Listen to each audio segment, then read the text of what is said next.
এই লক্ষ্যে আমাদের লক্ষ্য হচ্ছে, আমাদের কমিটমেন্ট হচ্ছে, জাতির প্রতি প্রতিশ্রুতি হচ্ছে একটা free, fair and credible election জাতিকে উপহার দেওয়া, যেটা একদিন জাতি বঞ্চিত হয়েছে।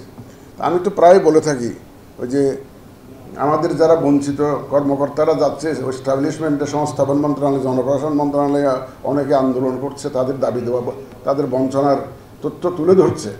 তা আমাদের 18 কোটি মানুষ বঞ্চিত মানুষ কোথায় যাবে? ওরা তো বঞ্চিত, ভোটের অধিকার থেকে বঞ্চিত 18 কোটি মানুষ। এরা তো জনপ্রশাসন মন্ত্রণালয়ে গিয়ে যাওয়ার তো কোনো উপায় নেই তাদের। তারা আসবে আমাদের কাছে। 18 কোটি মানুষ যে বঞ্চিত, এই তাদের এই বঞ্চনার দুঃখ তারা বলার জন্য আছে, আমরা আছি। তা আমরা দায়িত্ব নিয়েছি ইনশাল্লাহ তাদের বঞ্চনা যাতে আমরা ঘুষাইতে পারি। তারা যে বঞ্চিত হয়েছে এতদিন, সেটা সেই ভোটের অধিকার থেকে বঞ্চিত হয়েছে, সেটা আমরা ঘুষাতে চাই। তাদের এই বঞ্চনার যে কষ্ট, সেটা আমরা দূর করতে চাই এবং আমরা আমাদের কমিটমেন্টে অটল আছি। তো আমরা আপনাদের সহযোগিতা চাইব, বিশেষ করে আমাদের যে কর্মকর্তা আছেন, যারা এই আজকে পার্টিসিপেন্ট হিসেবে আসছেন, ইভেন ট্রেনার হিসেবে আসছেন, তাদের একটা অত্যন্ত গুরু দায়িত্ব পড়েছে। শুধু আমাদের একার কমিশনের উপরে নয়, আমরা 4-5 জন মিলে তো আর সব কিছু ডেলিভার করতে পারবো না। আমরা হোয়াট এভার উই ডু, এটা থ্রু ইউ, আপনাদের মাধ্যমেই আমাদের এটা করতে হবে। তো আজকে তো ট্রেনিং অফ ট্রেনার্স, একটা there is a subtle difference between teaching and training. এটা কিন্তু মনে রাখতে হবে আমাদের, মানে শিক্ষকতা এবং ট্রেনিংয়ের মধ্যে একটু ডিফারেন্স আছে। টিচিংটা হচ্ছে মোটামুটিভাবে এটা একাডেমিক টাইপ, শাস্ত্রীয় টেক্সট বুক পড়ে টরে কিছুটা হয়তো প্র্যাকটিক্যাল করে, কিন্তু মোটামুটিভাবে টেক্সট বুক নির্ভর হচ্ছে যে শিক্ষকতা। আর ট্রেনিংটা হচ্ছে একদম প্রায়োগিক, হাতে কলমে শিখিয়ে দেওয়া, কাজটা কীভাবে করবেন, প্রফেশনাল এক্সেলেন্স যেটা, সেটা অর্জন করা, সেটাই হচ্ছে ট্রেনিং। এটা শুধু শাস্ত্রীয় জ্ঞান দিয়ে কিন্তু এটা হয় না। আমরা প্রফেশনাল ওয়েতে কাজটা করব।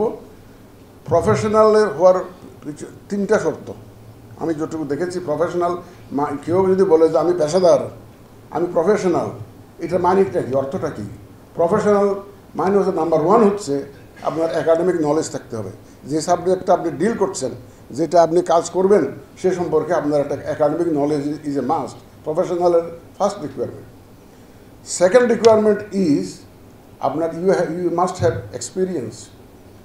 যে আপনার যেটা একজন ডাক্তার ফর এক্সাম্পল, ওই যে আমি আর একটা মিটিংয়ে জানি কোথায় বলেছিলাম, এটা অ্যানাটমি, ফিজিওলজি, তারপরে মেডিসিন, ফার্মাকোলজি, এগুলো পড়তে হবে আপনাকে। তাইলে ডাক্তার হতে গেলে মিনিমাম। দেন আপনি ইন্টার্নি হলেন, চাকরি বাকরি করলেন, ডাক্তারি করলেন, করে এটা অভিজ্ঞতা অর্জন করলেন। তো প্রফেশনালের এই দ্বিতীয় গুণটা লাগবে, অভিজ্ঞতা লাগবে, প্র্যাকটিক্যাল কাজ করার একটা অভিজ্ঞতা লাগবে। থার্ড যেটা most important, ethical standard. Ethical standard থাকতে হবে একটা, কারণ নৈতিক যদি যে একটা মাপকাঠি যদি নিজের না থাকে, নৈতিকভাবে যদি কাজটা না করেন, যেমন ধরেন একজন ডাক্তার বহু লেখাপড়া, এফআরসিবি, এমআরসিবি, যা যা দুনিয়ার আছে ডিগ্রি সব নিয়েছেন, ডাক্তার হিসাবে অনেক প্র্যাকটিস করেছেন, অভিজ্ঞতা আছে, 30 বছরের অভিজ্ঞতা, professor and head of the department সব হয়েছেন, কিন্তু উনি গলা কাটা ফিস নেন। উনি বিশাল অঙ্ক ছাড়া কোনো রুগী দেখেন না। তার মানে ওনার এথিক্যাল স্ট্যান্ডার্ডটা মিট করে না। He is not a professional. যতই টেক্সট বুক নলেজ থাকুক, যতই অভিজ্ঞতা থাকুক, নৈতিক মানটা যদি না থাকে, তাকে আমরা প্রফেশনাল বলবো না। এই 3টা মিনিমাম রিকোয়ারমেন্ট থাকলে একজনকে প্রফেশনাল বলা যায়, পেশাদার বলা যায়। আমরা আশা করব যে আমাদের অফিসাররা এই 3টা ক্রাইটেরিয়া মিট করেই কাজ করবেন এটা, এবং আমাদের এটা কিন্তু আপনাদের কাছ থেকে চাওয়া।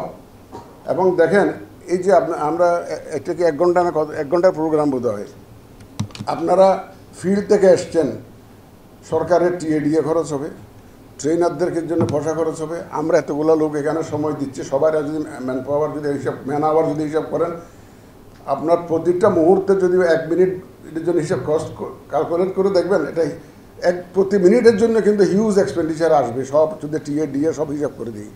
That every minute is important. Please try to utilize. Please try to utilize. আপনাকে এখান থেকে ট্রেনিংটা নিয়ে আরেকজনকে ট্রেন করতে হবে, কিন্তু আপনি নিজে যদি প্রপারলি শিখে না যান, তা আরেকজনকে শিখাবেন কেমনে? সুতরাং আপনার এখানে যে বসে বসে প্রতিটা মুহূর্ত যাতে আপনারা কাজে লাগান সেটা আমাদের একটা দাবি থাকবো আপনাদের কাছে। একটু জিমুনি আসলে একটু দাঁড়ায়েন, তাহলে ঘুম ভাবটা যাতে চলে যায়। আমি দেখছি যে অনেক ট্রেনিং ক্লাসে পিছনের দিকে যারা বসেন জিম আছে দেখেন, ঘুমাচ্ছে দেখেন,